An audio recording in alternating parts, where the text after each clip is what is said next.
You put a lot more thought into this than I did. I want to throw a disc and then shout at it. Well, yeah, it's true. Yeah. Susan was a great dog. Susan was a glorious dog. But the wind. It could be Never get a game of disc golf in Antarctica because you'd be like, it's gone. You know, like when Lee's about to throw and you've took like 2 steps forward and 2 to the right, you think he's going to late release this. I'm getting this square in the dick. Every single time. Every single time. Don't Google it.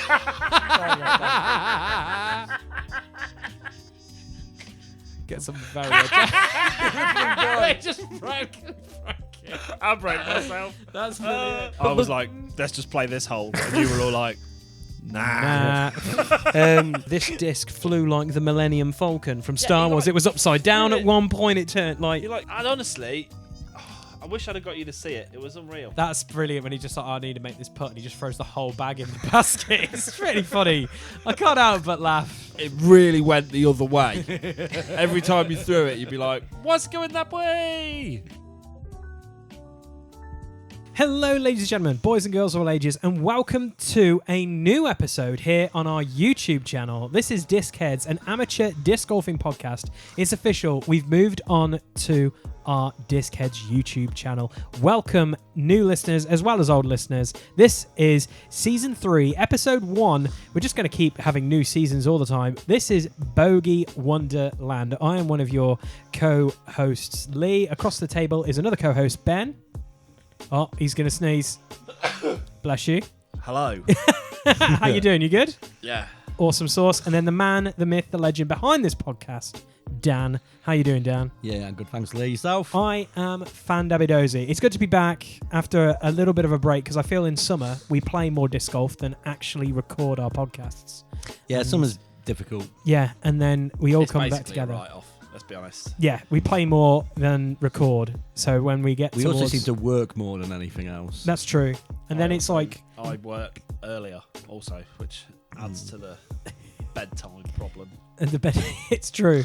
So yeah, this is Season 3. Welcome. Strap in. We've got a hilarious bunch of stories to tell as well as all of our beginning segments. So Dan, what have we got planned for this cast? Oh, well, we're going to talk about, as I said, we've missed some casts. Yes. But we're going to talk about missing disc golf. We're going to have a beginner tip, disc of the week, our new segment, Target Acquired, dodgy rules. We're going to talk about non-disc golf things that we've done and not done because of disc golf, and our biggest buzzes from the game. But firstly... Yes.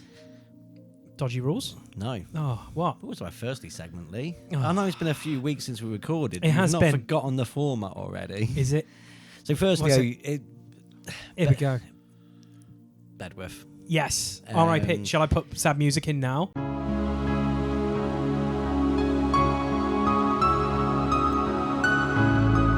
Yeah. Okay, there we go. We're getting emotional. We knew it was going to happen. We actually spoke about it on the last cast, episode 20. Yeah, when we had with Andy in. But in the time that it's been since that cast and this cast, they've taken away quite a lot of our baskets. It happened quite dramatically fast, I would say, within a week.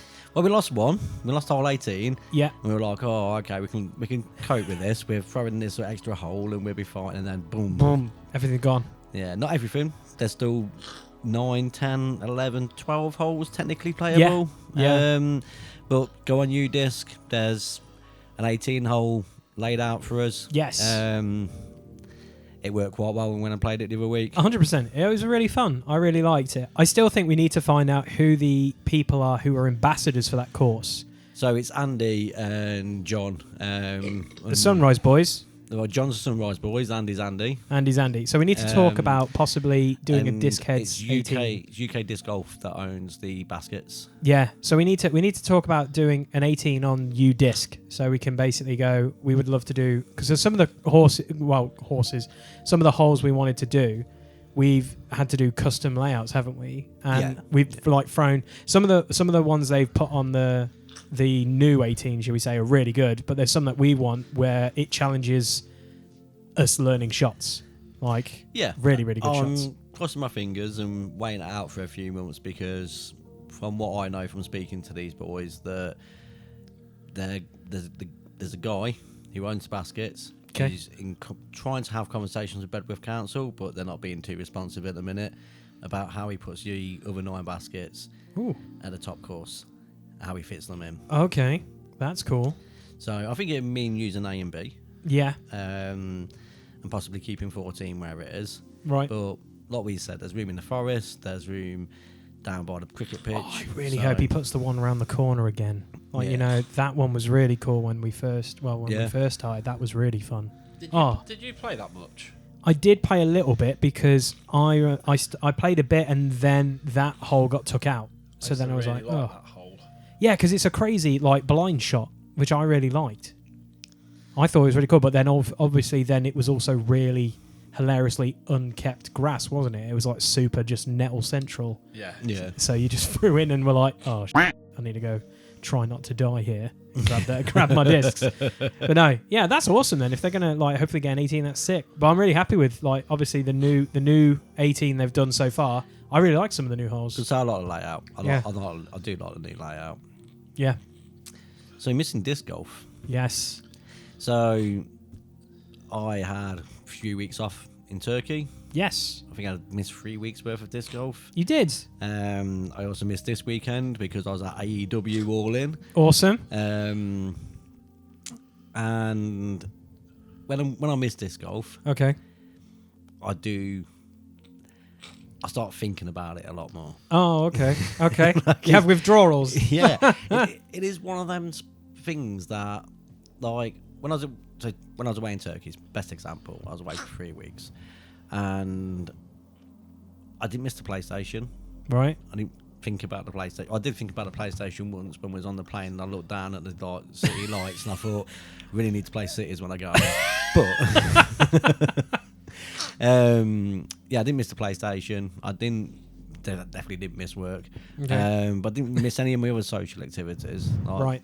But disc golf was the one that I found myself doing other disc golf related things. Okay. A lot of watching disc golf on YouTube. Yes. A lot of looking at designs and stuff for our logo. Okay, I was assuming because like the 3 weeks you're off, there were some really good tournaments going on in the PDGA. Yeah. Like, some really good tournaments. Yeah. First time winners as well. Really good tournaments. Unfortunately, I couldn't find any disc golf on the Turkish channels. But yeah, watched a lot of disc golf and stuff. Fair. Now, obviously, you've missed some weeks, Yes. gaming conventions and what have you. Oh yeah, that was a long weekend. Oof. Yeah, that was a long weekend. So, how do you find it when you can't play? I feel like it's because we do it all the time. You look forward it. Like I think we talked about it on some of the casts as well, where it's just like we look forward to our rounds on Sundays, and then when something happens like out of the blue, or we've got something else planned and we know we're doing something else, you're kind of missing out on it. Like you are like, I would be doing this right now, even though I'm having fun doing other things. Don't get me wrong. You do because it's kind of a mandatory thing we've started doing. It's part of our regular, bless you, part of our regular schedule. It's kind of like, second nature, if you will. So I do miss it, but it is kind of weird because if I miss a week and then I come back, I'm like, oh yeah, how was last week? And then you guys would tell me some crazy stories like, we made this amazing putt, or we drove here and we did this, and I'm like, wish I was a fly on the wall for that. But I had fun doing my other things at the same time. So yeah, it is withdrawal, I would say. Like, I love how you don't actually answer the questions. You just sorry. Yeah, I just love it. So what was the question? I'll just ramble in. So what do I fill it with? I just watch other not so much stuff. what do you fill it with, like, yeah. How do you get that disc golf? You almost answered it. Like, Okay. Do you miss it in the week? Oh, 100%. Like, I look forward to it every week, but then obviously when there's other stuff going on, I do miss it.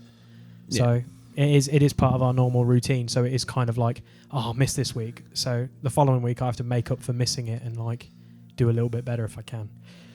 So throwing this question over to Ben. So Ben's busy schedule has meant that for the past 4 or 5 months, you've done every other week. Yeah, you're hopping on and off. But that's probably I probably don't miss it as much because I only do every other week. Yeah. But I know if I have to miss like a week in between, then I know it's like, I would have liked to have played. But also, I've got so much to do that I can't. Yeah. So it is what it is. Like, I have noticed that if you have to miss your week on, and like, so you do 2 weeks off, because that's when you change which alternate week, you tend to do 2 weeks off, you have to miss your week on. What happens then is when me and you are on the phone, you're like, just seen this new disc. I do start shopping more. You start browsing all the websites for your new fix. That's how I get mine fixed, by looking at new I could buy. And that's another thing I do. Like when I was in Turkey, like, I was looking quite a bit, and I was like, I've just brought a load of new discs. I don't need to buy anything, but yeah, I was definitely. No, I got a new disc and I was like happy with it because Rich put an order in and I was like, I want to get this disc because I know I need something that I want, and I hear this disc is a ton of fun to throw, and also Dan has something very similar. So let's jump on the fun bandwagon and throw something absolutely bizarre, and it's actually really fun. And I'm not going to say what it is because it's my disc of the week this week, but yeah, I do feel like whenever you see new discs or like your manufacturer brand that you like, whether it be like Discmania, Innova, I'm going to say Latch 64 is yours, Dan. So yeah, anything like new that catches your eye, you're kind of like, yeah, maybe. No, definitely. So, dodgy rules.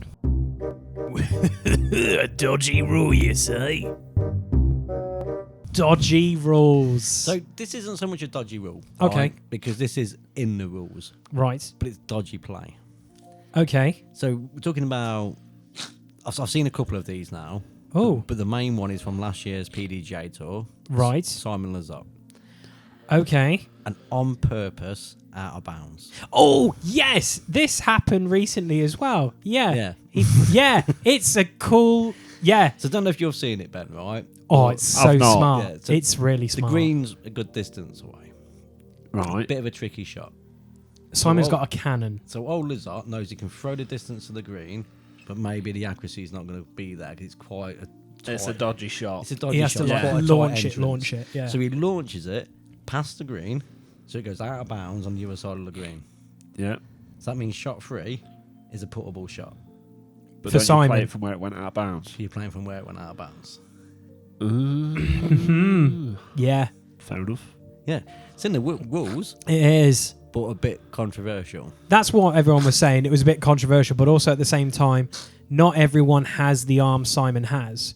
And there's also the term Simon lines, isn't there? Yeah. Like out there where it's like you would throw a course one way, he would throw it completely bonkers. Like, But me and you used to do it. yeah, of course. It was great. I miss our whole 8 shenanigans of always This is either why birdies or I pars. enforced the rule.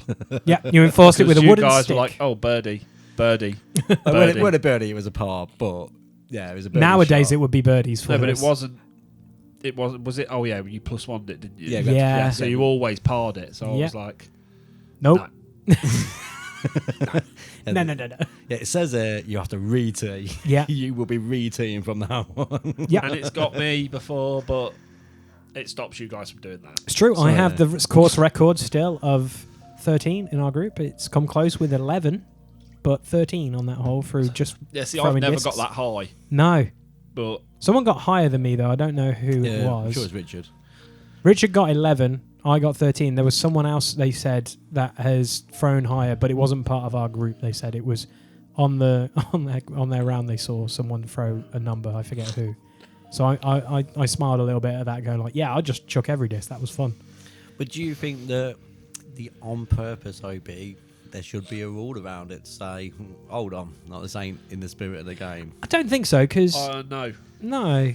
because I quite regularly throw. I suppose you could say I throw it out of bounds on purpose because I'm throwing into out of bounds To come back.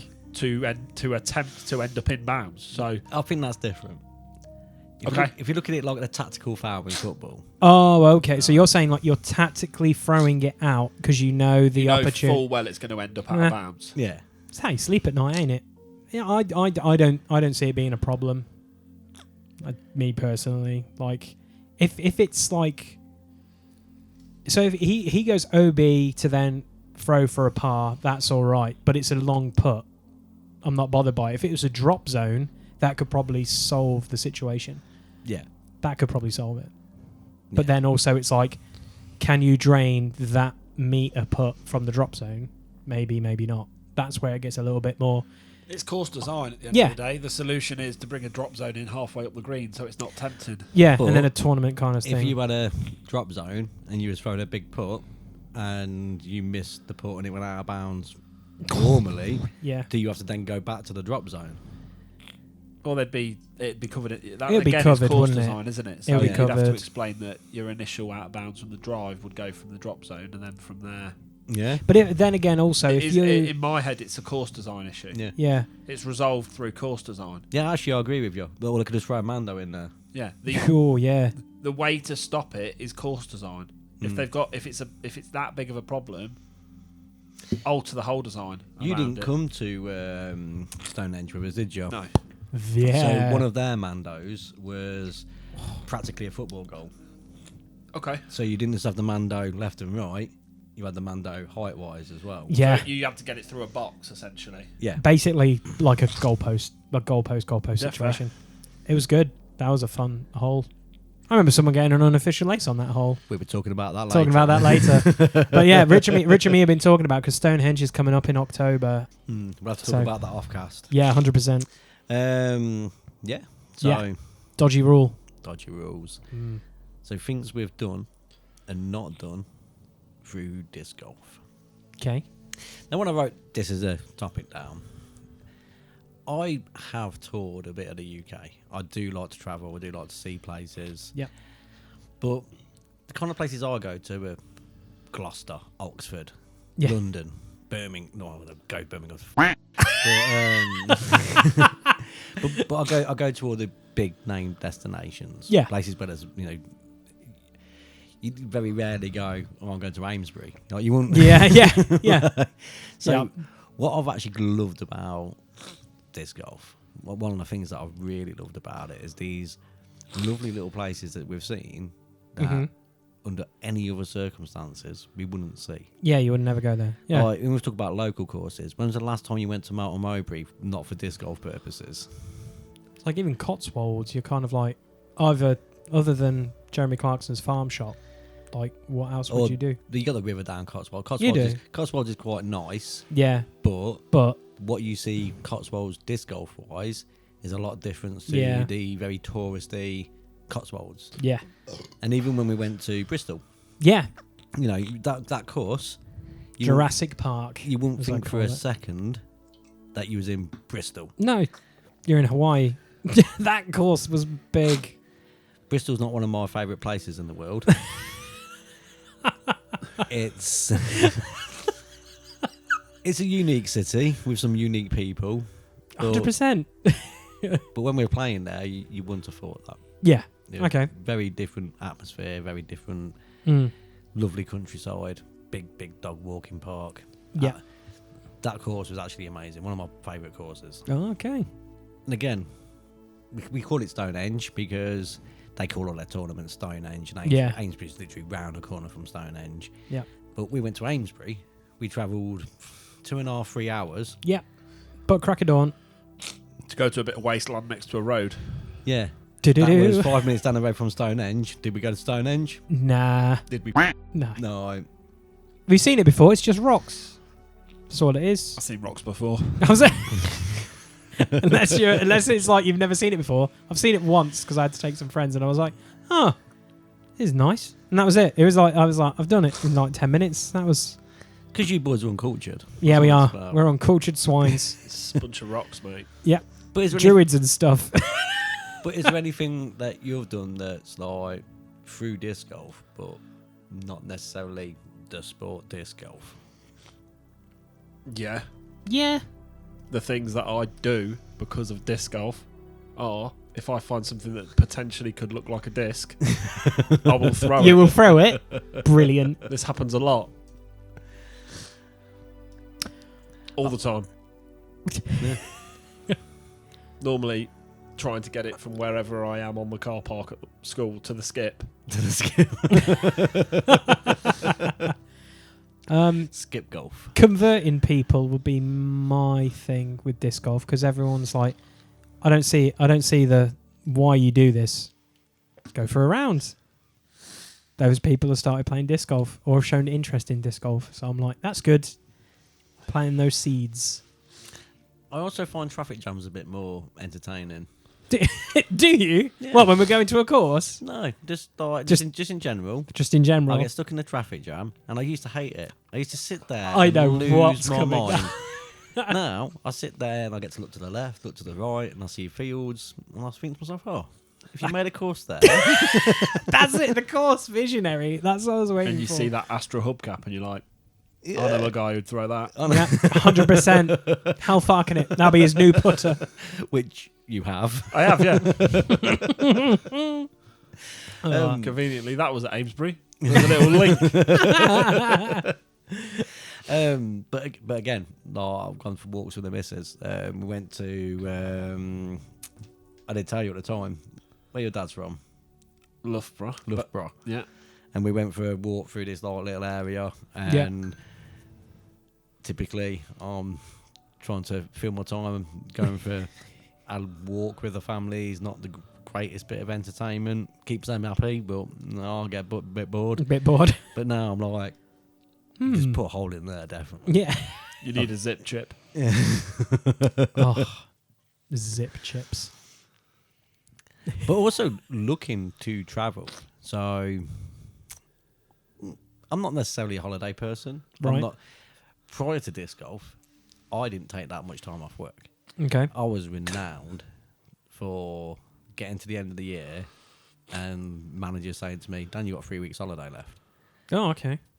Because I just Because you never took it. Yeah, just fair. don't okay. take it. Yeah. And then I'll Now- end up having a couple of weeks off right before April or rolling it over. Yeah. Now, I quite often look at courses in the area. I mean, you did it, didn't we? Like, I book a couple of days off You've Yeah. it a few and I'll times. play. We have. Yeah, I play 3-4 courses. Yeah. Like, I'm pretty much E3. Let's go. And I'm like, yep. yeah. I'm down. Yeah, no, I've Right. done it. I've done it a few times now, and that's something else I didn't used to do. I didn't used to take random days off work to go and do something Okay. for me. Yeah. If I took a random day off work, it was because the fridge was broke and I needed to either buy a new one or fix it. Fair. Okay. Yeah, like I think for me when it normally came to holidays, I was always huge on my miniature gaming, so I was always playing in competitive tournaments for that, and like doing exactly what I do for tournaments for disc golf. Turn up to have fun, and they're like, "Fun? What's that?" And I'm just like, "Oh, sorry." And it's unlikely we'll get a weekend in now this year, but me and Richard have been looking at potentially next year doing a weekend in France. Oh, okay. Yeah. Because there's so many courses just on the other side. Yeah. Around Dover area. Sweet. So, no, maybe. Oh boy, And it's things like that. get Like, the tent. weekend away with the boys normally meant, like, what city can we go to and get kicked out of? Yeah. Or like I'm gonna just go to every nightclub and stuff like that. Go drinking. Yeah. Yeah. Fair. Mate, I'm down for that. France trip would be sweet for a long weekend. That'd be dope. Back in the tents. Bonjour. Bonjour. Je m'appelle. But also, I mean, I've wrote these things down, so I've got a good idea what I'm going to talk about tonight. You two have been hit with surprise questions. Yeah, 100%. You're the man with organisation. We're just the voices for comedy. The other thing that I do that I didn't do before with a sport is watch it. Okay. So, as a youth, I used to do athletics, used to play tennis. Never really watched athletics or tennis. Because tennis is gay.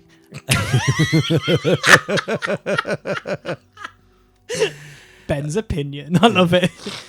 I'm a big football fan. I do like the football, but I'd rather watch. I say rather. I will watch full games like England games, West Ham games. But Yes. the Teams you support, you will Yeah. watch, yes. I'm an in general football fan though, Okay. so I'll spend quite a lot, a good half hour, 45 minutes on Saturday nights Watching highlights. Highlights. Yeah. And that's how I get my. I'm exactly like Beef. that. Unless it's my team, I'll if they're on, I'll watch them. Otherwise, I'll live through highlights. Where I know some people that love football that will just sit and watch a full game of any game. Yeah. I can't really do that. And like maybe Champions League I will watch if it's like two really good teams. I'll be like, oh, Just go through the whole Yeah. of Maybe. Saturday. But yeah, I can't. I don't. Our friend Elliot's a bit like that. Yeah, I If can't there's a get it. football Like game on, yeah, watch it. Super Sundays here in like obviously if you're listening to the UK for like Sky Sports for us, it's what it starts at like 12 and it finishes at like 7 or something. Isn't it? It's like three games. Doesn't get to see the football. Just 5 guys talking about the that football. as well. Yeah, that It's as well. It's like a 3-hour podcast. Yeah, about what football's happening. and then if you wanted to actually watch a match, you can.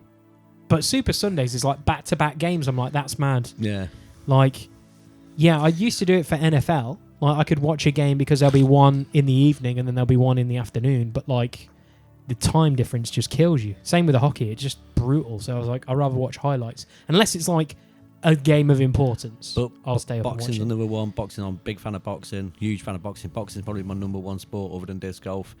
But I will watch the big events and I'll watch all the card on the big event. Yeah.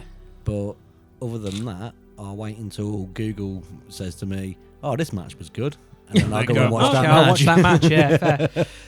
But Fair. disc golf, if there's disc golf on, Yeah. the moment my YouTube goes, "Oh, it's been pros in Texas this week," I'm on it. See, this is the thing, right? I've You stopped can watching.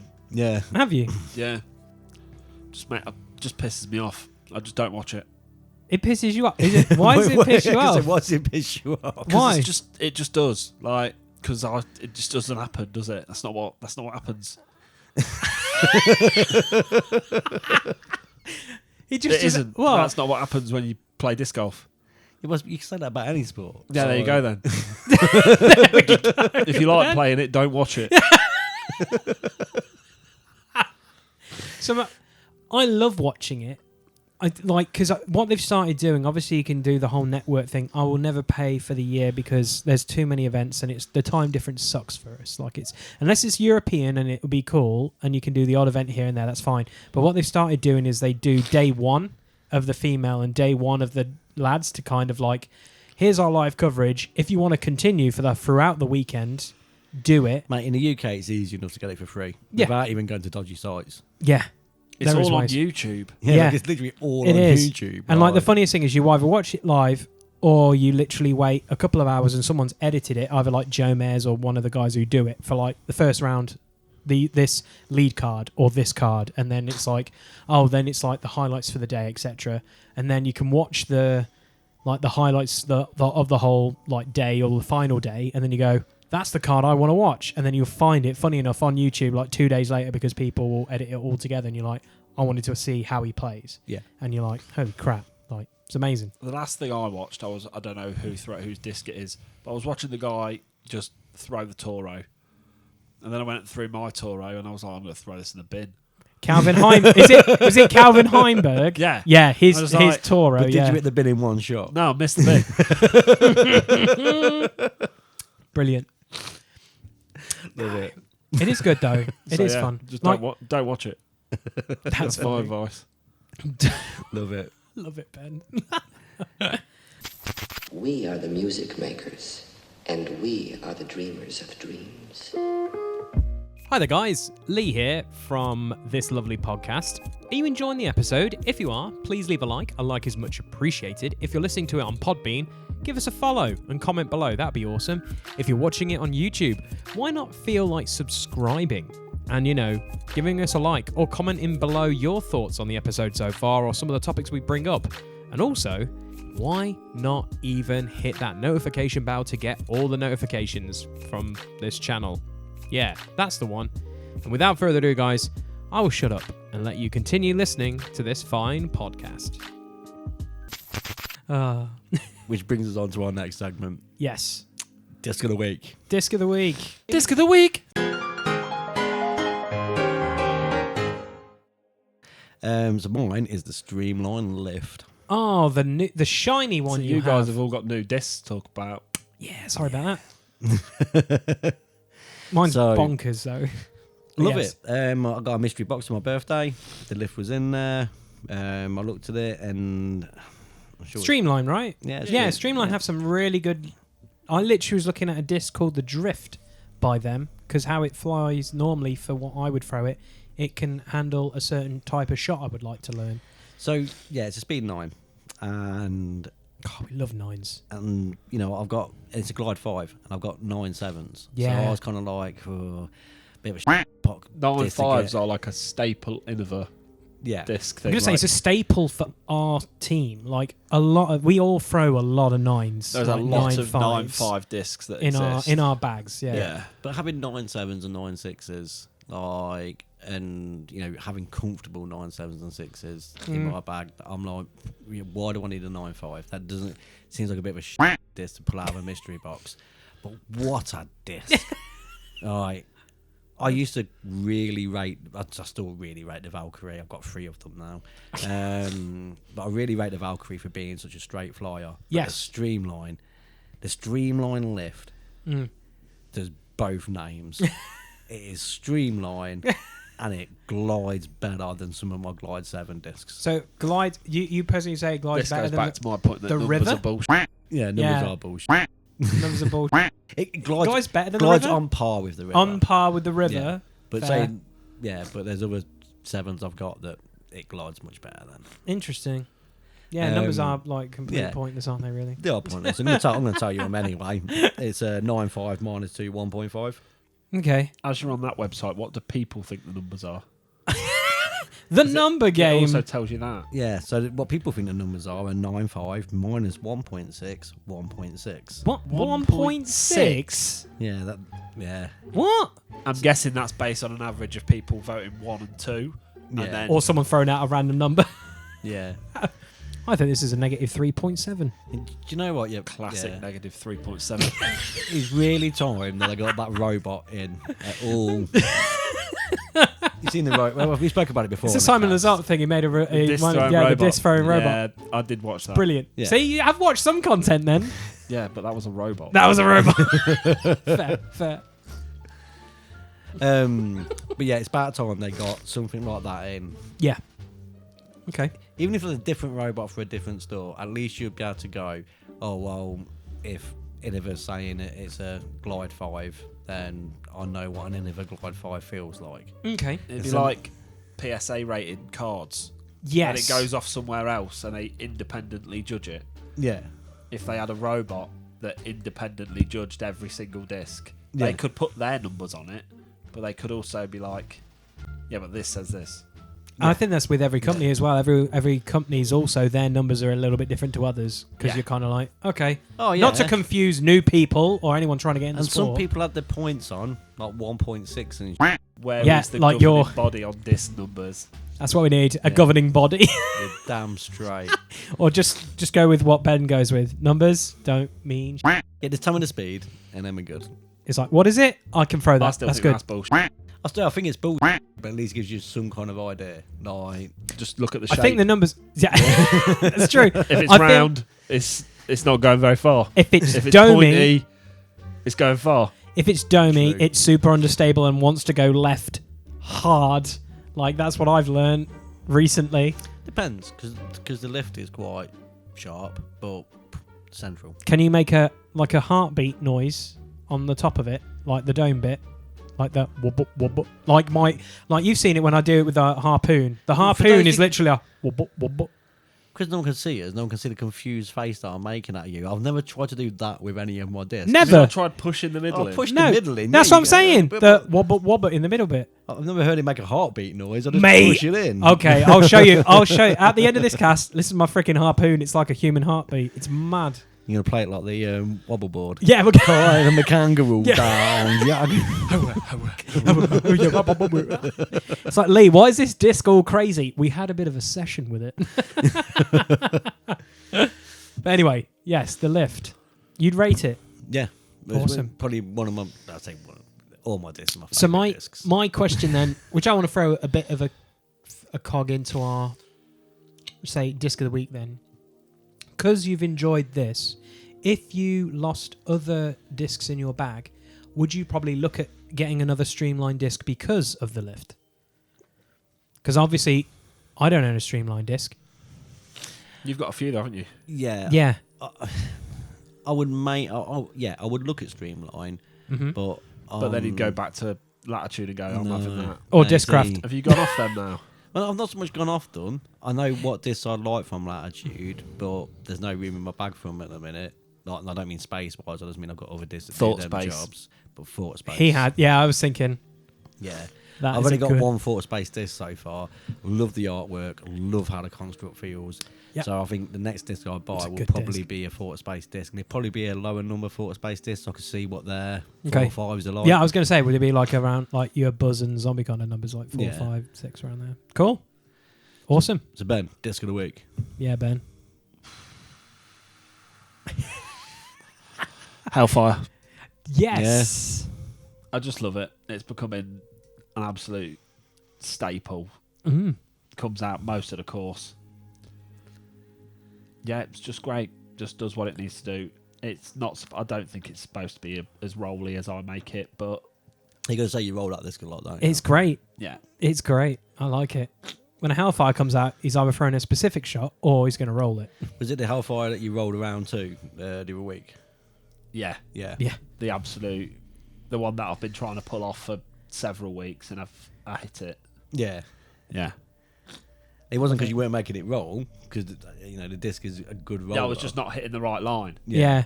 For those, we need to explain this a bit. Hole 2 has a massive embankment as you go down to the green. Yes, it does. So It drops down, and then the hill builds, and if you can follow a line, it will go down the hill, follow the It'll line, finish and left roll where the basket up is. to near where the basket is. Yeah. I've been off more weeks than I've been on, but I hit it this week. you've been trying to find that line though, haven't you? 'Cause Yeah. Yeah. It's not a very clear line. You can't just look at it and go, that's exactly where I need to hit the hill. Yeah. Yeah, it's hard to work out where you need to hit it, Yeah. and I hit it this week, and it worked out. You hit it twice, didn't you? It's great. Yes. The first time didn't land under the basket, but it landed on the green. The second one The landed. second one, Different perfect. disc, I think. Was it different disc? Wait, was the Yeah. first one the yellow one, wasn't it? It was the Firebird was the first one that you threw, and then No, the first yellow one was the Hellfire. Oh, was it the Hellfire? The, Oh, the okay. one that showed me the line was the Hellfire, Okay. Yeah. and then I tried it with the Berg. Ah, Yeah. the infamous Berg roller Yeah, of this cast. You love that Berg and it rolling. didn't quite turn right, but it's Yeah. fine. Yeah, it still worked out. Yeah, Pretty positive, I think, in one of our 4-play discs. I literally go, this disc's impossible. Then by the end of the round, I'm like, this disc's fun to throw.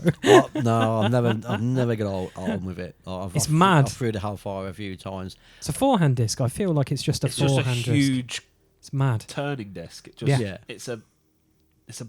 it is just a right angle disc. Yeah, it don't fit my play style. Yeah, No, It's a perfect 4-play disc, just because it's just throw a wrench in there and have fun. I think you need a strong grip with it. if you don't, it's the perfect. Yeah, it's the perfect 4-play disc because none of you know how to throw it. So true. it's literally It's the perfect. 4-play disc. It's the perfect middle finger. The perfect Enjoy that. 4-play disc because it just doesn't fit with any of you lot. It's Yeah. true. And the only person you've seen throw it is me. And if you throw it the way I throw it, Yep. it'll do completely the opposite anyway. I can barely make the Rolo roll, mate. No, That's still our I can't experiment. make the Rolo roll, Which is the I craziest can make thing. Any disc roll, but Yeah. I can't make the Rolo roll. I can't make any disc roll You can apart from the Rolo. the diamond, but you can't purposely make it. The diamond just It misbehaves. does purposely roll. I just have no control about where it's going to roll. It's true. You know it it's just going to misbehaves. roll every time you throw it on hole 9. It basically nearly rolls out of bounds. Yeah. Yep. Sometimes to the left, sometimes to the right. It just hits that sideways roll. It just goes Gone. wherever Yeah. it wants to go. It's fun times. Lee, disc of the week. Disc of the week. New approach disc that I got because I watched a video and unlike Ben, I watched too many content creators of disc golf, which I really like, and I'm like, cool, that just seems a lot of fun. And then Dan kind of owns a disc that's absolutely bonkers. And then when someone was like, it's kind of like that, but more like an Envy, Enjoy, and I was like, okay. And Discmania, everyone knows I throw Discmania, they're like my main company I like to throw. The Spore, the absolute rubbery craziness, which is the Spore. Numbers of this is 1701. It's insane. It's fun. It's my new approach disc. I enjoy throwing it. I think the best way of describing this is this is the only disc I throw different in my bag. Kind of similar when we were first starting off, Dan, and you were saying when you were learning how to throw the river and you throw the river different to other things in your bag. Yeah. That's what I'm doing with the Spore, because if I throw it, grip it, rip it, or do whatever, it doesn't want to play ball. When I throw it how I was taught, thanks to Iceberg TV, good lad, it just, it goes really, They're really well. 1.7s though. Mine, Yeah. one's the Beetle. Your Beetles. Them 1.7s do It's interesting. take a couple of throws. Yeah. A fair few throws in my case, but take a couple of throws to kind of get used to how they're going to fly. And it's different because it's, I think Rich was there. I think we all saw it, but Rich saw it. What I did, I threw it wrong. It hit a tree and it literally went like a bouncy ball and bounced off the tree perfectly, like closer to the basket. And Rich was like, off. How did that happen? And I was like, mate, feel it. It's like a literal, what you said earlier, the small discs. What are they called? The zip chips. Yeah, it's like a zip chip, but like massive. It's insane. And like when I was watching all like the pro team of Discmania play it and how crazy it looked, I was like, this is a fun disc to own. It'd be cool to put in a video eventually, which we'll do. So yeah, my new approach disc, the Spore, I would recommend it. It is very different. And it's an evolution disc of Discmania because I don't throw that line. I normally throw either the Active or the Premium or the C-line plastic. I've never thrown the Evolution. And going back line. to Ben's how far your foreplay point, you know Yes. that the next time we play foreplay, Yes. the Beetle. the Beetle, And the Spore, are yeah. going to be Oh, kicking 100%. around. I'm already including the Spore and the Polecat because the Polecat made a great appearance and Rich drained a ridiculously long putt with it. One of my favourite clips, which I need to make into a short, where he turns around and goes like, "Did you see that?" Like, I love that. But yeah, the Spore, I really enjoy it, and it's been fun to learn a disc that's very different and a different way of throwing. So yeah, the Spore, Yeah. and a cool name to say. Smash him. Smash. Right. Obstacle courses. Yes. They're not your marine cargo nets and Yeah. So what I'm talking about when we talk about obstacle courses is that's what I call them, isn't it? An obstacle course. Yeah. When you throw to a tree or a bin. Or, I guess so. Yeah. Object golf. Object course. There Object you go. course. I would call it. So yeah, we've only done a few of these so far. Yeah. And like there's been dossing around. We went down Burbage Common and went. Yep. I did one when me and Ben first started out. We went down Richmond Park and threw some bins and tried Standard. to Throw it to the bin. Yeah, Learn tried- discs. Have tried fun. to land in certain parts of the football pitch, didn't we, and stuff Yeah. like that. And when we went Yeah. down, you come down to Barwell with us, didn't you? Yeah, I We- did, yeah. We did that again. Tried to throw into Yeah. the centre circle. That was fun. So yeah, they're fun. And if you've not got a course nearby, Mm-hmm. then there's nothing wrong with an object course. Yes. You can set them up yourself on UDisc, but there are plenty of courses out there that are already set up. Is there? Yeah, there's loads of object courses. Okay. We're very privileged, Lee. Like, We're in the Midlands. There's so many Surrounded by courses. Actual courses. It's yeah. We are spoilt for choice. Is the nicest way of putting Yeah, it. go down south and you look at some of the courses down south. A lot of them say bring your own baskets or play to the trees, Oh, okay. and they'll have trees and stuff marked out. Right. And if you read the descriptions typically on UDisc, it won't just be play to the tree down the end of the field. It will actually have some kind of description of what tree okay. you're playing to. Right. Okay. I mean, they don't just call all the trees silver birches like we do. Everything's a silver birch. Don't care what anyone says. It's a conspiracy. Everything is a silver birch. No, there's just a lot of silver birches at Bedworth. Okay. Everything's a silver birch. Yeah, wanted to throw object courses in there. Okay. Because, yeah, I'm they're intrigued. fun. If there is one nearby, I would love for us to go for a round and we film it. Because that Well, would be pretty cool to do. I definitely think that we need to set one up at the Common. Okay. It's a perfect place to set one up. Yeah. There's loads of space for us to go and do it. But on top of that, you don't also need necessarily to play to a tree. Okay. There's something we have not done, Right. and something I'd quite like to do, is play can-off. Can-off. Have you not seen this? No, I'm intrigued. So you could buy an official set, but Okay. you could easily make it yourself. It's Right. a can on a Basically- string on top of a pole. Yeah. Oh, okay. For a brief second, I thought like Wild Wild West, like carnival cans, and you throw the ball. Okay. All right. That's essentially what it is. It's essentially Oh. a coconut shy. Okay. Cool. And you put your pole in the middle of the field, you put your can on top of the pole, you play till you can knock the can off. Okay. Okay. Yeah, we need to do that. That'd be fun. And I imagine if you pole smoke, the can's You going to will. fall off. Wow, we're pretty good at smoking poles. Like we're good at hitting Wait, take that out of context. Whoops. Phrasing. Yeah, we're pretty good at hitting. Speak for yourself. Yeah, we're pretty good at doing that. Pause, no homo. It's fine. It's good. For those that are curious, Lee's also good at rim jobs. I think we're all good at rimming recently. Yeah, I did some rimming last week.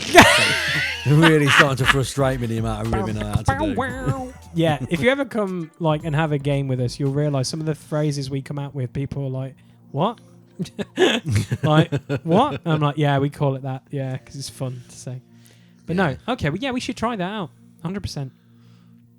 Yeah, we need to do that.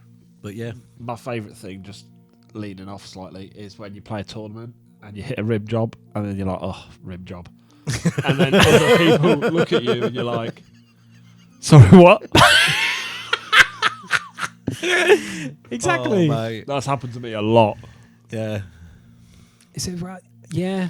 My worst one in the tournament was when it spat out and I went, she's a spitter.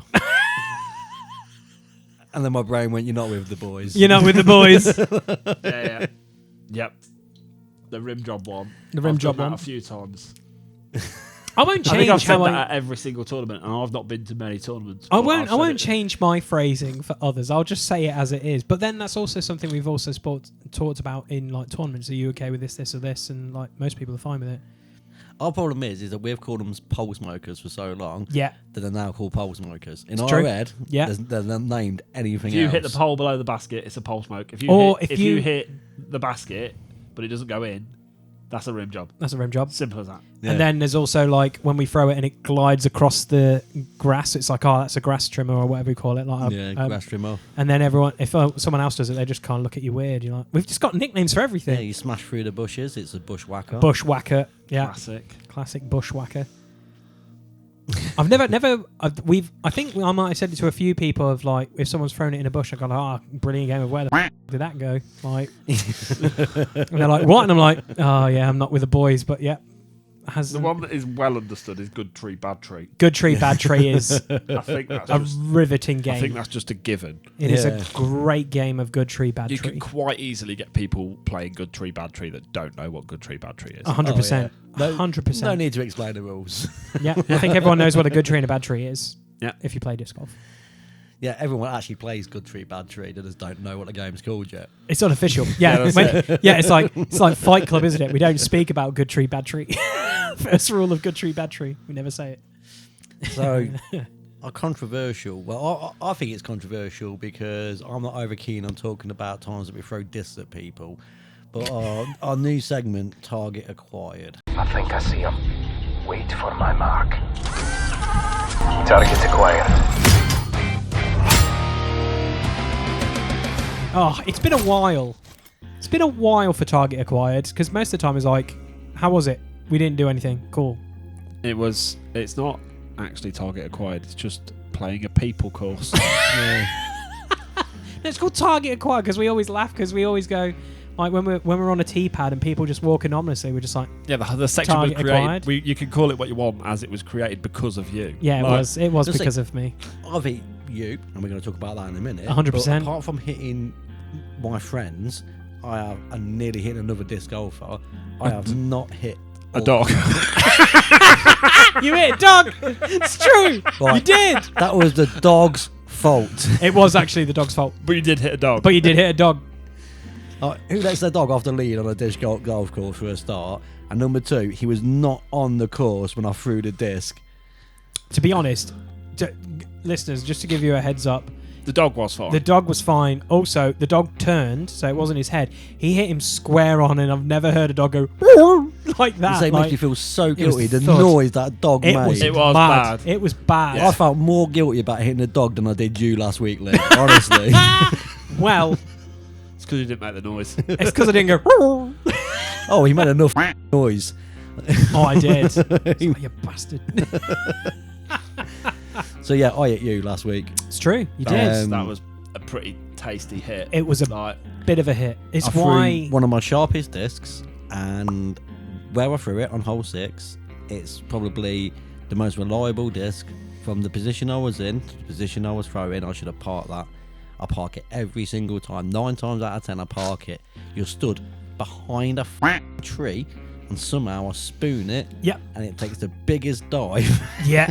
and just gets you so good. Square in the arm, shoulder. Like, if I was over a little bit more, I'm going to say that would be a headshot. I'm going to say It would have been a headshot. This wouldn't happen if we were behind the disc when people were throwing. And None of us do it. which none of us do it, but we should start doing it, maybe. Maybe. Do you get it as well? Do you know, like, when Lee's about to throw and you've took like 2 steps forward and 2 to the right, you think he's going to late release this? I'm getting it square in the dick. Every single time. Every single time. I'm really bad at it. I am really bad. Like, I start taking a disc out and use it as a shield. he does. I do this. He straight up Captain Americans, like, and crouches on the floor. Anytime I've wandered forward and I've realised that Lee's still yet to shoot, is why I'm you like, need to oh no. This is why you need to keep your Zephyr in the bag. This is why I'm going to put the Condor back in my bag, because it's a good shield. A good shield from Lee. Yeah, from me. I hit a guy in an ankle, but that was... We warned them, and they just didn't really listen. And I threw from a horrific angle, and it clipped him square in the ankle. Like, how it travelled, it shouldn't have travelled that way, and it clipped an ankle. But it hit someone in the ankle, and then I was like, I'm sorry, mate. And he was like, it's okay. And I was like, sorry. You also skimmed that guy's head. Yeah, he had that coming, though. He did have it coming. He did have it coming. So I know, obviously, this sounds really rude to say on a podcast that we should obviously respect pedestrians and other stuff like that, but we're teeing up on a tee pad, and you sit down in front of us, and you can clearly see that we're throwing. And Dan dared me, so I had to. So Dan, I didn't dare you, right? You make it sound like I went, throw a disc at that bloke. throw it near him. Yeah. You said No, I didn't say throw it near him.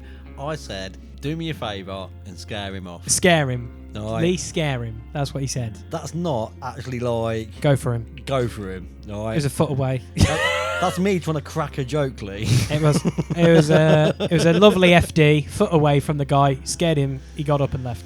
He did get up and leave. He got up and leave. He looked really angry, I but think our personal favourite thing about when Lee throws when there's people around is the look between the three of us. it is bad. Because there is one. An unspoken, Oh, he's going to hit them. oh, Yeah. yeah. It's said with the face. Sometimes It you're a is. little bet on it, Lee. If we're close enough to talk about it, we're like, you reckon she's going to hit her? I even wait. I've started to wait a little bit now before I throw because there is a slight possibility of, I don't care if we disc golf in for the next 30 years. When he nearly hit that blind woman, yeah, Yeah, nothing's going to beat that. nothing's going to beat that, guys. Listen to that cast. on Or when that he hit story. that kid. yeah, that was the first one, wasn't it? That was so bad. That destroyer was like Jaws from Jaws. It was seeking blood. I've never seen a destroyer just go, funny enough, target acquired. And that's where the name came from, because of that destroyer, which I never throw now. Never. So I don't have the arm speed. But yeah, target acquired. Beginner tip. Okay. We're just literally flying through them today, and We are. I'm saying them like it's a regimented, like, this is what we're doing. We've been off for a while, but it is going strong and smooth. I wouldn't quite say smooth. I Okay. feel like it's been a bit jagged. I've Oof. just been waiting for you to finish your sentence and go beginner tip. A bit Oh, rough around the yeah. edges. We'll get back into the swing of things, guys. Don't you worry about it. We will. So the beginner tip is a bit of a cop out this week, Okay. because we're actually going to go back to something we've spoke about in the past. Right. So in the past, we talked about taking the easy option, Yes. but it was combined with a few things, such as if you're approaching, you don't think you can take the approach. If you're playing to a bunker, play just before the bunker, then play over it. Right. And we're talking about lots of easy options. One of the things we spoke about in the easy option, and probably the thing we spoke about potentially the most, was when you're in the... Yeah. So today, I just want to talk about simply playing out. Okay. So, all disc golfers have been there. I don't care if you're amateur, intermediate, pro, Okay. don't matter. Everyone's been in a bush Yeah. We've all live in bushes. with literally no room to swing your arm in the first place, Uh-huh. and no shot in front of you. Yep. Potentially the shot where you came into the bush to get back out. Yep. But playing out is something that you really want to learn how to do. Mm-hmm. So whether that's that little nothing shot, that little bloop, Yeah. or whether you're throwing a big old grenade and it's Yeah. going up and down. And you're praying that you can see where the disc goes. Yeah. Yep. Get yourself in. When you find yourself in them situations, don't panic. Yeah. I'd also say little windows that you wouldn't normally throw through, because you're not throwing for distance, you can make a lot of them little windows. Yeah. Because you are literally playing the bloop. Yeah. I don't know how else to describe like the shot. It's like a chip out in golf. It's like a little like get back out. Yeah, but of, you don't even throw the disc properly, do you? You kind of just go bloop. Yeah, like you kind of almost like it's just a light toss. It's a long drop, isn't it? Yeah. Like, Yeah. Yeah, that's a better way of describing it. A long drop. A long drop. Lee wants us to get us back on the innuendos with a bit of a toss. It's a quick flick of the wrist. still there. Still there. Still going strong. Trying my hardest. But yeah, beginner tip: when you find yourself in them situations, just play out. Yeah, I did. I did it. You Not did this it week. when I we did played, it. I yeah. did it last week where 14. I just spanned it in some woods and then basically it was like 11. Is it 11? I always get Yeah. them muddled up. And then I just had to just throw back on myself to then go forward, and I was fine with that. I was like, it's going to add a score, but at least I can have a decent shot. coming out of Adding it. 1 point, and we've all done this as well. Adding 1 point for the long drop or the grenade or anything like that, where you're not really going to go very far. You're just going to go either out or over. Is much better than trying that shot that looks impossible, hitting the first tree in front of you. Yep. And then ending up in almost exactly the same position. I did it with Rich this week. It was hilarious. I had a really good drive on one of the holes, and then I was like, I'm just going to forehand this. And I forehand it, and I kid you not, it was the funniest thing ever. It hit a branch, and the branch just went whoop, and it kicked the disc back to exactly where it was. And I literally went like, okay, that's fine. And then I basically did another Van Damme lean and was like, I'll avoid that branch, and threw the shot that I tried to do and got it perfectly, and was like, bloody branch. You're brave going for it twice. Yeah, well, I had nothing to lose on that hole. I played a lot of holes last time I played. Just to like get there. Okay. And I got a lot of pars that week. Yeah. But I even wasn't you, trying anything. Yeah. I wasn't over trying it. I was just going 3 shots. Yeah. But you also were talking out loud as well, which I really liked, because you were kind of like, right, I'm not going for this because I'm not going to risk it. I'll park it. And you parked it, and it was literally an easier putt for you to make. And I was like, Ben's playing his own game, and he's playing really smart instead of going like, I'm going to try and make a really long putt, which he can do sometimes. But yeah, he played really well. Really, really well and smart. And if it weren't for a certain couple of holes that New holes that I'd not seen before. Yeah. A lot of it was. Yeah. The first lot of holes were okay. Yeah, you would have. There was birdie. There was a birdie. There was You were a lot leading of the pars. card for a bit. Yeah. Yeah. It's those new holes which we need to get used to, because it's fun. Those holes now they've put in of like, oh, you throw from here to here. You're like, oh, that changes what I'm going to throw and what I should throw. That's kind of cool. Like, Yeah. I really like some of the new holes. They are challenging as well. And Yeah. the dog goes crazy outside. So our last topic of the day. Oh, Your biggest buzz from the game. okay. Now, I want to hear your top 3. So for me, I've still not decided what my number 2 is. Okay. So I am kind of in the same boat as you guys, but I know what my number 3 and my number 1 is. Okay. So it was us 3. I don't think we should have started playing with us at this point. Right. To be talking quite a while back, and we was at Gillies, and I was faced with the tightest tunnel of trees, and I was making an approach shot to the basket, Okay. and I thought I'm gonna have a crack at a forehand and get this in, and it was one of the biggest birdies I've ever put in, Fair. and there was a bit of cheering afterwards. And 2 guys actually came up to us afterwards and went, which one of you made that shot? Because they'd seen it from Yeah, 2 they holes did. back. Yeah. And it's kind of like, yeah, I'm good. Much worse. Seemed to go downhill from there. That was one of the best shots I've taken, full stop. Okay. I think there was a little bit of luck involved. But I say that. I was going to say It was a there's shot one- that I planned, Okay. and it delivered. Right. And I think that's why it's like my number 3, because I planned it, it Okay. delivered, I got it smack on. But I've been in that situation 100 times since and not nailed it. Fair. So there might have been a little bit of luck involved. Okay. But yeah, that's my number 3. Okay. Let's see your guy's number 3. Okay. Number 3, mine's easy. Sherwood Pines, and it was that crazy berg shot I had where I didn't know where the disc was going to go because where it landed, I didn't know where it went, and I made that really long birdie putt, and that was pure luck a little bit. That was just me, you and Richard. I don't think Ben Yeah, was it there. was like just that, a little but bit not- of luck. Like, it was four-handed. It was a little bit of just like, I just need to get it out of this hole in the nicest way of putting it. And it got in. I was like, oh, that's cool. And it went went so far for a burger as well. Yeah. And I was like, bloody hell, that was quite nice. Yeah, that'd be number 3. Simple. Easy. But what was special about that shot? That, because that was like the first couple of weeks of owning the Berg as well. Like, I think we were planning on doing a Berg Masters and all this other stuff, weren't we? Like, we all had owned Bergs. Right, yeah. This was the first. I was the last one to own a Berg because I think I picked it up at the Gillies tournament, didn't I? I picked the pink one up, the Kirby Pinky one, and was like, yeah, I want to learn this disc. And, everyone knows if you play disc golf what the Berg is. And I was like, cool, I'm going to try and learn this disc, and threw it in for a mad sidearm birdie, which is, mad for a disc which is not meant to fly that far or like that. Yeah. I think our channel proves the Berg is just insane, like sitting opposite to the guy who rolls them and parks them for fun. Like, it's insane.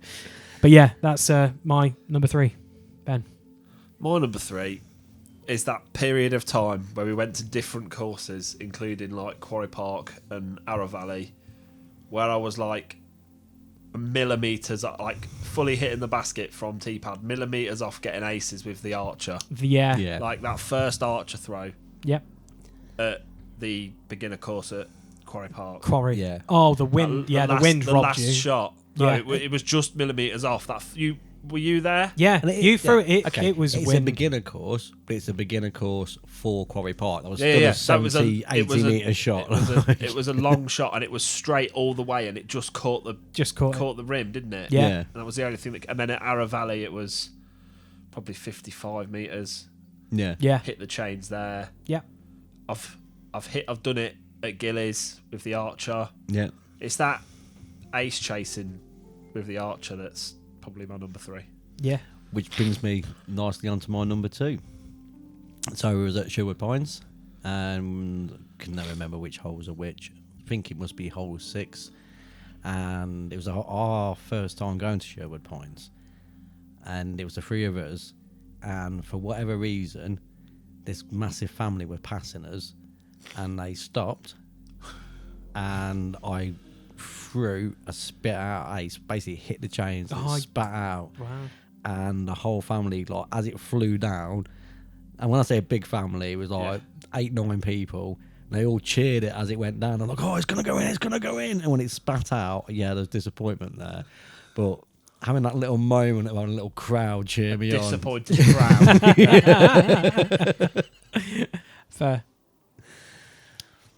Number 2, Sensei Ace, that I had probably the best round on Quarry Park, which also is a non-biased review of the Sensei, because I did all my filming for that disc review, which is going to come out eventually. But like getting an ace while filming, I was like, this is a great disc for approaching and putting. And then, funny enough, I get an ace with it. I'm like, it's pretty cool. And it was a very nice ace. It was, it just, as soon as I threw it, it was tempting. And then I forget the gentleman's name. He came over while he was trimming for the tournament. Like, there was a tournament happening later that week. He was like, did you get an ace? Because he went a bit crazy. I was like, yeah, I did. It was pretty cool. That the one that's on film, isn't it? Yeah. The blue one with Rich's disc, which now is my disc. Insert video here. Insert video, yeah. Go in. Yes! Yeah, that was, highlight number 2. The second one. Smash him. Smash in. Ben. Berg roll. Beginner. The Quarry Park one. Quarry Park beginner course. Insert video now. Berg. Oh, this looks pure. And that will work. What a quality shot that was. And just for my sake, let's take one more look at what you just did there.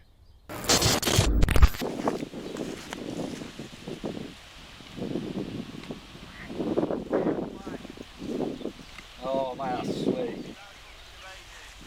good. From the Rollmaster, obviously. Yeah.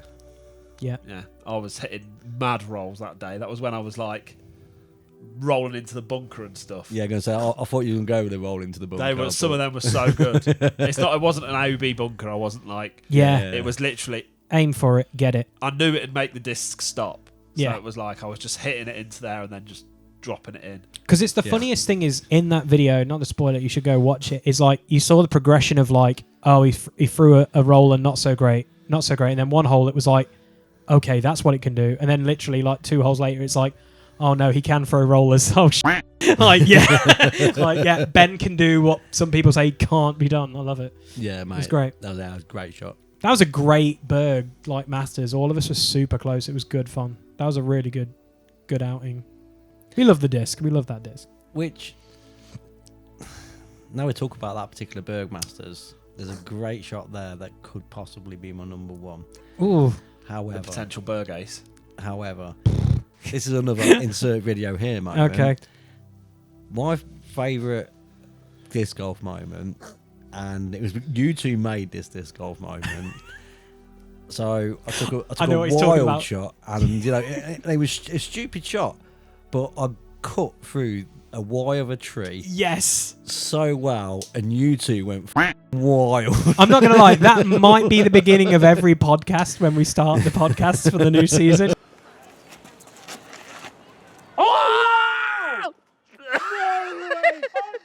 No, stop. That was a great shot. That is literally the best shot ever. Right, I got to throw this. Yeah, no, absolutely brilliant. I can't believe you got it. That was like, looking back on it, it was like, if only my camera had better HD. Like, if you look at that, because we always go Sherman, we said it was like, he's thrown through that. I don't know how it got through there, and it threw perfectly. Yeah, and I still, every time I go to Sherwood now, I try and throw that same gap. And It's mad. Yeah, sometimes I hit it, sometimes I don't. But that first time I hit it, Mad. you guys, because just the way my discs fly, that gap is the perfect line. There's nobody else would look at that gap. Yeah. It's not a gap that you have to throw. It's not a gap that's There's in the plenty way. of space. Yeah. I feel like that, yeah, because it was 4-play. Was it 4-play 1, isn't it? It's 4-play 1. That is the embodiment of what we are as a group. Like, if you go watch that video, you will see us at the beginning of our journey from where we are till now. It's like, that's how we are as a group when we play normal round as well. Just fun. And Yeah. It was mad. It was that's a mad thing. Yeah. So what's your number 1, Lee? Oh, Sherwood Pines again, but it's the ace, my first ace with the Thought Space when I was there and no one was around and it was just Rich, you. Is that the disc you lost for like a month because Dan had it and you didn't even know? No, it was the one I left on a green and Dan, we went round and then Dan was like, Lee, you left this here. And I was like, oh, I forgot. That was a week before. I was like, oh, I was going to leave that there. And then the following you were week. going to keep hold of it, weren't you? Yeah, the practice. You actually did. Yeah, the Buddha. Yeah. And then, the following week I ace with it, which was mad. And then, screaming in the woods like, "Are you entertained?" and popping off and getting really excited with the boys was probably the best one. I did end up having it for about a month, but the idea was I wasn't going to tell him. Yes. And we're going to tell him until we played disc golf again, and then go, "You left this on the green." We've all left discs. Lee had gone down a day before, and I went down a day after and found his disc on the green. And knowing that I was going to play with him, but a couple of weeks later, I was just not going to tell him until we went disc golf again.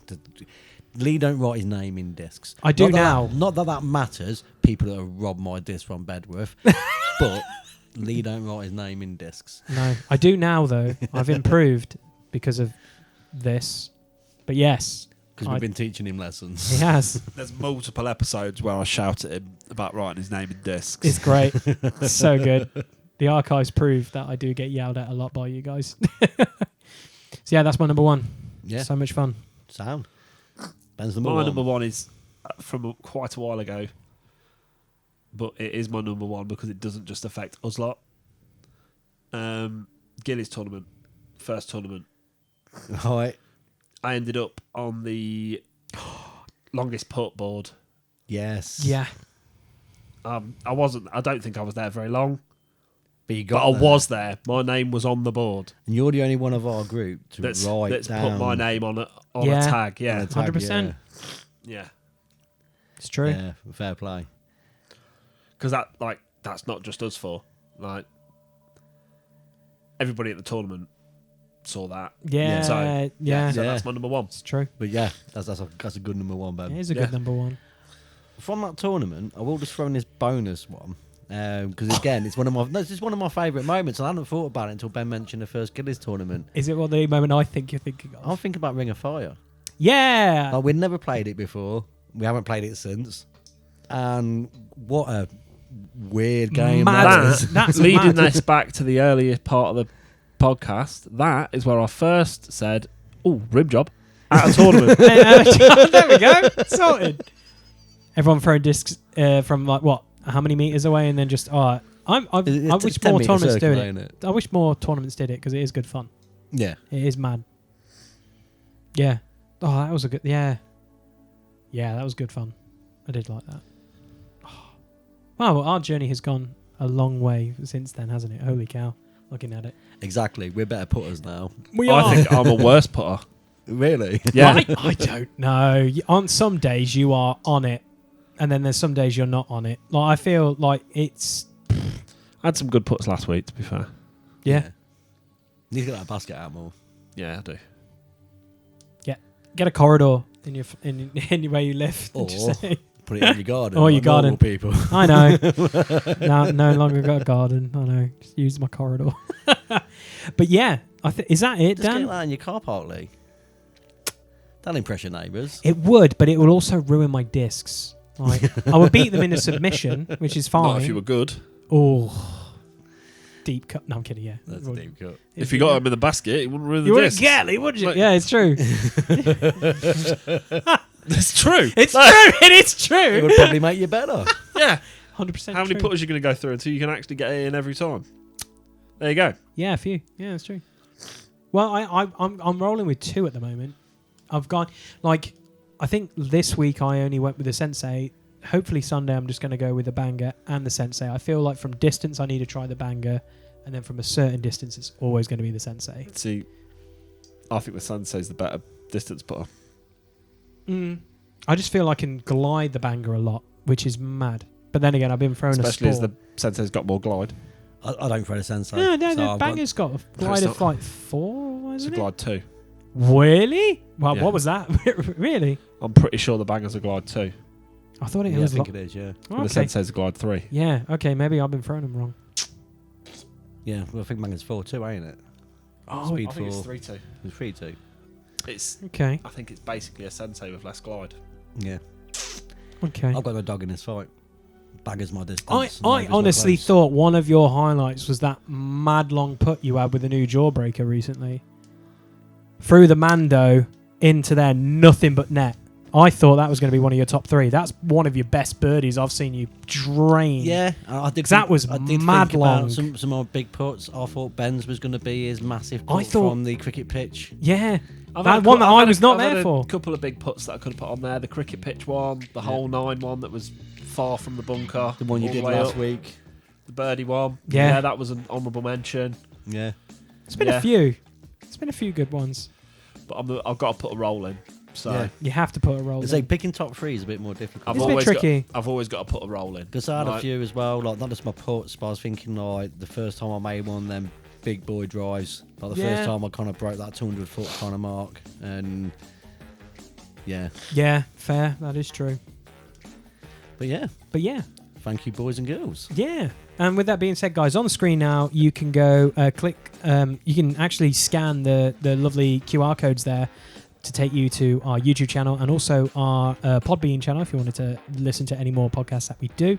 And also go check out our content here on Discheads, which is, I believe, youtube.com/Dischead and then the number 5. So please subscribe. We want to get to 100 subscribers by the end of the year. That's my goal. That's what I want. I know it's like it sounds so small, but for us it'll be huge. That's all I'm saying. Yeah. And Little goals. little goals. That's all we need. And yeah, until next time, guys, take care, have a good one, and we'll see you in the not too distant future for more Discheads content.